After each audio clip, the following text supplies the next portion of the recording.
A Sagres continua conversando com as candidatas à reitoria da Universidade Federal de Goiás. Hoje a gente conversa com a professora Maria Fioravantes, que encabeça a chapa Movimenta UFG e atualmente exerce o cargo de diretora da Escola de Veterinária e Zootecnia da Universidade Federal de Goiás. Professora, muito obrigado pelo contato com a gente aqui. Bom dia. Bom dia, eu que agradeço.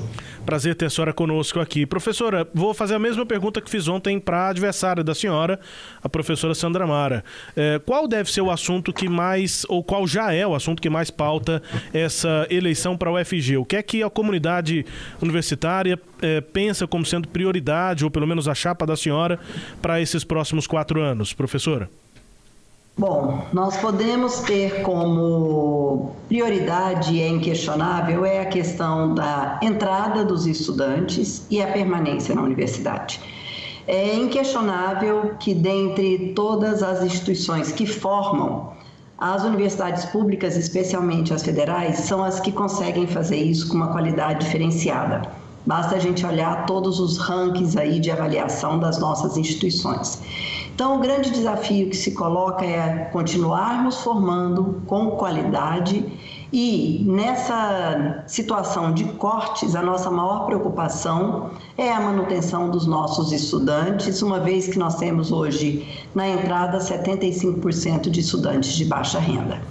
E um outro fator que é muito, muito importante e que eu não me canso de dizer é que o Brasil é um país sui generis. Nós temos que 90% do conhecimento científico e tecnológico desse país, ele é gerado nas universidades públicas. E isso faz com que toda a possibilidade de crescimento do país, toda a possibilidade de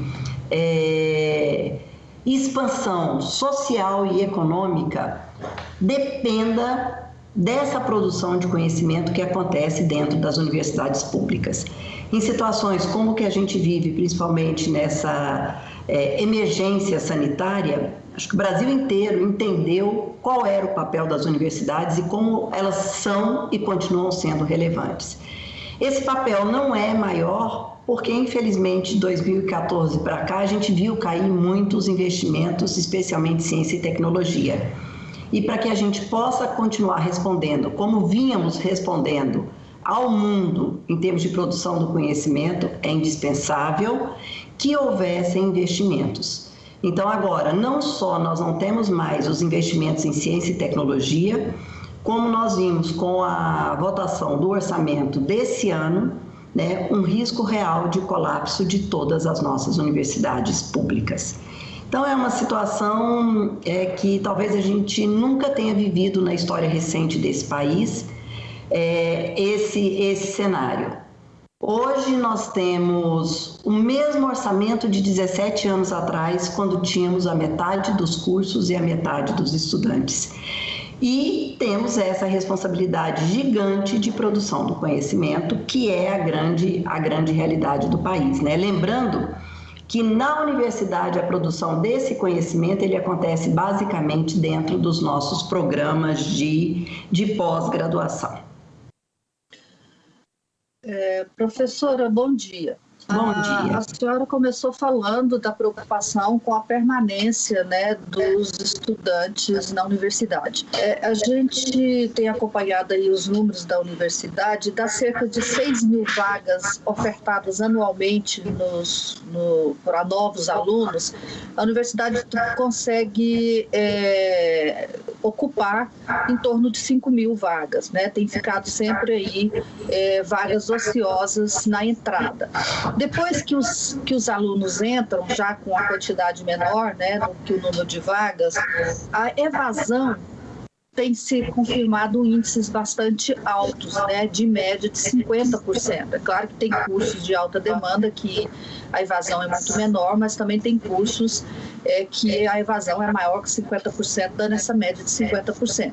Então, o que a gente percebe aí é que há ociosidade dentro da universidade quando se fala em vagas.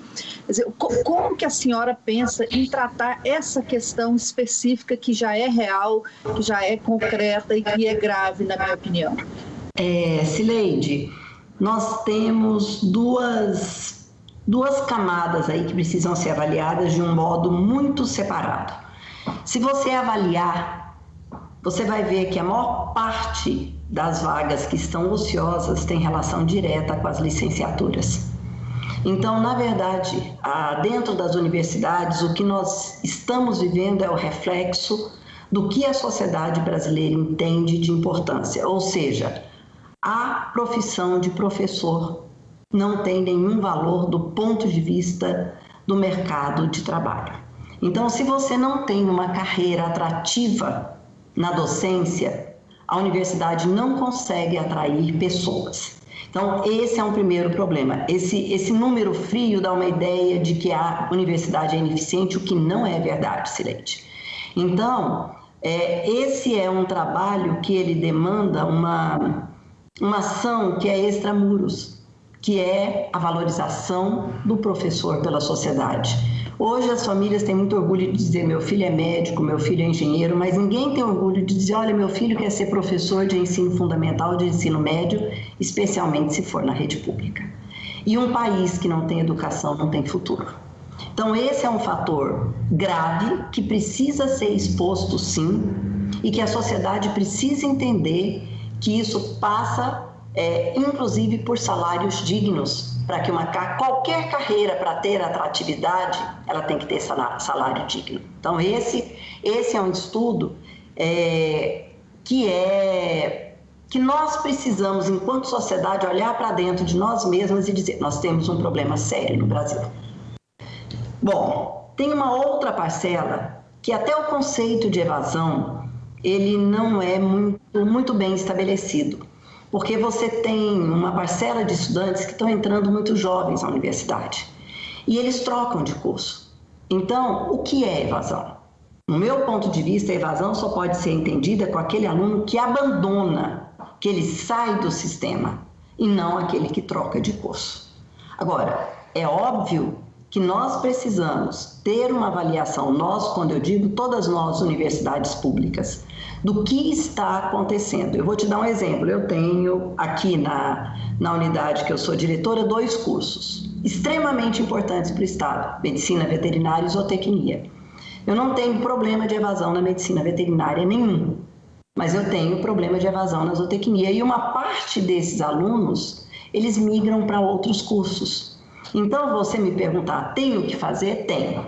Precisamos ter um diagnóstico preciso, precisamos ter é necessário que nós tenhamos uma compreensão de quais são esses conceitos e, uma vez entendendo especificamente aonde existe evasão real em algum curso, é a perspectiva de você olhar para dentro desse curso e modificar, se é possível, e sempre é possível haver mudanças para melhores, como tornar este curso mais atrativo para os estudantes. E aí também tem um outro fator, Silene. Quantos alunos estão abandonando porque não têm condição de se manter dentro da sala de aula? Então, nós temos o fator econômico também permeando essa variável. Então, é muito difícil você trabalhar com a análise fria de que a universidade não tem eficiência na formação. Tá? Mas isso passa por diagnóstico e por atitudes, né? Algumas dependem da universidade, outras não. Pois é, mas a senhora elencou 3 possíveis razões e todas elas estariam fora da universidade. É o aluno que é muito jovem, que não está inseguro ainda, o professor que está com a carreira desvalorizada, quer dizer, e tem mais essa terceira aí que a senhora também está falando da dificuldade de se manter. A universidade não tem, é sempre o outro responsável, a universidade não tem nada a ver com isso? Não, eu disse para você que nós temos que fazer um diagnóstico e aonde o problema é o curso, há pouca atratividade, isso tem que ser mudado. Eu não disse que todos os problemas estão fora.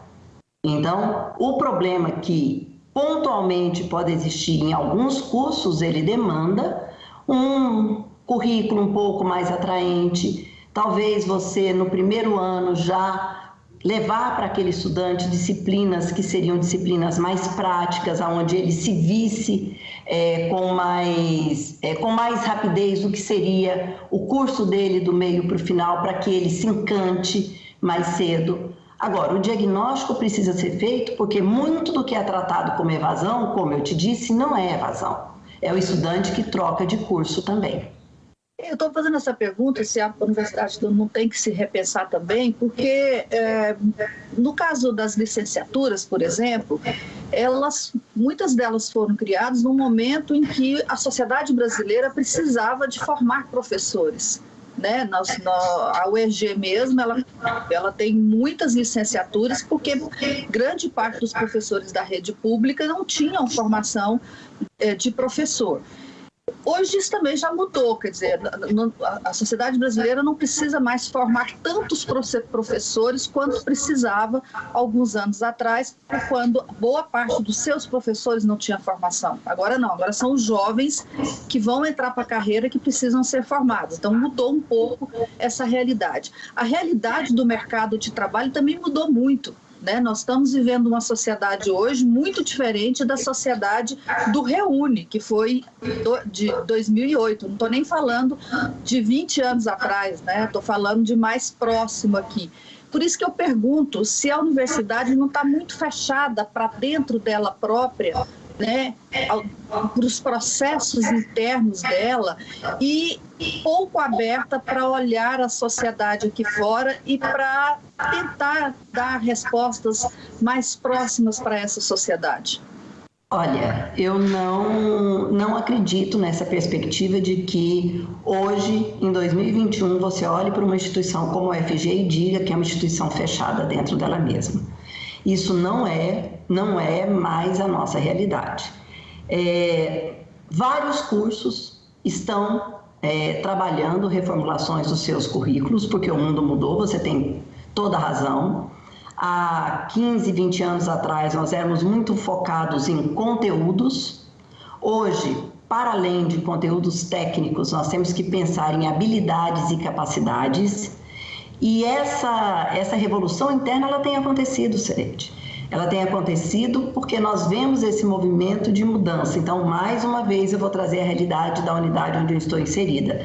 Nós estamos trabalhando uma mudança curricular nesses dois cursos que são fundamentais para o Estado. Aí eu posso falar com muita tranquilidade quanto do PIB do Estado de Goiás sai da agropecuária.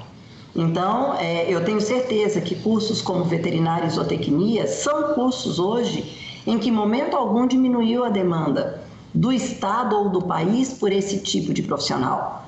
Mas o tipo de profissional que a UFG está procurando formar hoje já é esse profissional que vai atender a essas demandas, inclusive na construção desse novo PPC. Uma das coisas que nós fizemos e que os outros cursos estão procurando fazer é escutar as pessoas que estão aí fora. Então, nós chamamos várias empresas e dissemos o que no perfil do nosso estudante precisa ser modificado para atender mais ainda. E aí, Cileide, essa ponte, essa ligação, ela aconteceu de uma maneira muito forte com a pós-graduação. A pós-graduação traz para a graduação e para a universidade essa comunicação. Então, nós temos aqui nos nossos programas de pós-graduação uma preocupação muito grande de resolver problemas que são problemas extramuros da universidade. E ao fazer isso, ao trazer para dentro da universidade essa responsabilidade de resolver problemas, inevitavelmente isso tem um reflexo positivo nos cursos. Então, essa percepção, ela existiu por um período na história da universidade pública, teve esse distanciamento da sociedade, sim, mas eu diria para você que nós estamos aí num crescente. E aí eu digo para você, desde que começa lá em 2001, 2002, os fundos setoriais, desde que a relação da universidade com a sociedade começa a mudar no sentido de que todos os nossos espaços devem e podem ser compartilhados. Então, essas pontes hoje, elas são muito reais. Elas precisam ser estruturadas e fortalecidas, sem dúvida. Uma universidade importante é aquela capaz de ser dinâmica, de se adequar às mudanças e, acima de tudo, Cileide, uma universidade que consegue responder às demandas da sociedade. E isso a UFG consegue fazer, se não de uma maneira homogênea em absolutamente todas as áreas do conhecimento, nas áreas onde esse conhecimento é fundamental para o desenvolvimento do Estado, isso vem acontecendo. Professora, a senhora é oposição à candidatura da sua colega, a professora Sandra Mara. Esse grupo da Sandra Mara, que é o do reitor atual, ele está no poder aí há vários mandatos, né? Primeiro com o professor Edivar, depois com o professor Orlando, novamente o professor Edivar. Então é um grupo que comanda a universidade há décadas. Eu pergunto para a senhora o seguinte: em que a sua candidatura difere da candidatura da professora Sandra Mara? Em que vocês são, de fato, oposição?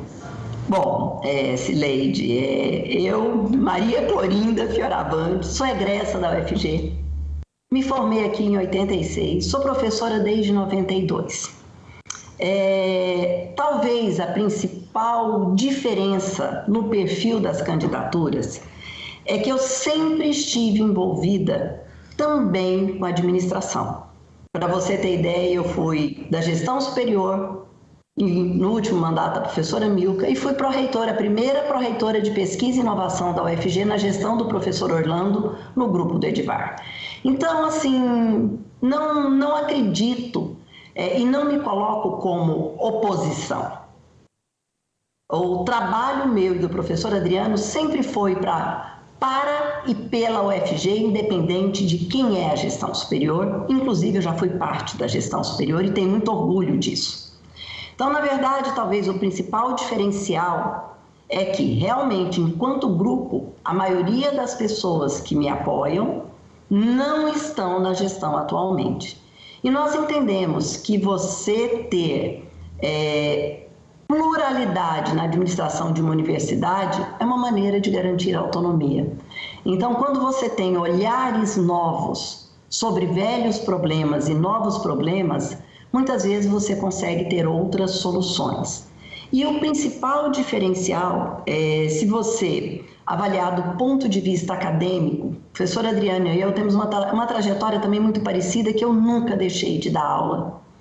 Eu sou pesquisadora, né? Na verdade, eu estou aí com esse carimbo oficial de pesquisadora de produtividade e pesquisa do CNPq desde 2001. Também coordenei programas de pós-graduação como o professor Adriano. Então, a gente brinca, a gente sempre teve com o pé no chão da fábrica. Acho que você entende muito o que é isso. Você estar do outro lado, você ser a pessoa que também executa as políticas. E nesse momento de clara dificuldade financeira, o que nós propomos é uma gestão baseada principalmente no diálogo. E esse diálogo, para poder olhar para dentro de nós mesmos e verificar, a trajetória da UFG é uma trajetória de sucesso? Claro que é. E ela foi o resultado de uma construção coletiva, de uma comunidade muito séria que trabalha muito. Aí vem a segunda pergunta: nós temos condição de melhorar? Claro que temos. Nós temos uma possibilidade enorme de crescimento. E esse crescimento, Cileide, nesse momento, na perspectiva nossa, minha e de Adriano, não é um crescimento expansionista com mais cursos, né, com mais expansão física. É um crescimento exatamente nesse sentido que você falou. Como otimizar a estrutura que nós temos? De que maneira nós vamos reduzir a evasão? De que maneira nós vamos tornar os cursos mais atrativos? E veja bem, se for necessário mudar um curso, por que não? A demanda da sociedade agora é assim, tem profissões que estão morrendo e profissões que estão nascendo. Então, recentemente nós criamos um curso em inteligência artificial e estamos dispostos a nós, docentes e técnicos, responder às demandas, inclusive corrigindo rotas e redefinindo realmente, se necessário for, cursos. Agora, nada disso pode ser feito sem um diagnóstico muito efetivo e, principalmente, nesse momento difícil que nós estamos vivendo, sem que a gente consiga trazer a comunidade para esse engajamento de crescimento sem crescimento físico, crescimento no sentido de não ter nenhuma vaga ociosa aqui dentro. Então, basicamente, muitas das propostas que a gente tem trabalhado, elas passam por essa questão de gestão participativa, transparência e absolutamente valorização dos recursos já existentes, que são muitos, para que nós possamos ter todo esse potencial da UFG expresso em uma universidade eficiente, que forma, para além de técnicos, cidadãos. É esse o nosso anseio. Rubens. É isso, professora. Muito obrigado pela disponibilidade aqui de conversar com a gente. Um bom trabalho aí para a senhora nessa disputa, né? Enfim, nessa eleição. E a gente vai, claro, continuar acompanhando aqui pautas relativas ao UFG. Um abraço à senhora. Bom dia. O que a senhora quiser complementar, que nós ainda não dissemos, mas estamos aqui basicamente com o mesmo tempo que com o que conversamos com a professora Sandra Mara. Obrigado, professora. Nós só temos a agradecer, porque essa deferência de vocês ao nos procurarem é um sinal de reconhecimento pela importância que essa instituição tem. E eu queria encerrar, eu brinco que eu falo que é o meu mantra.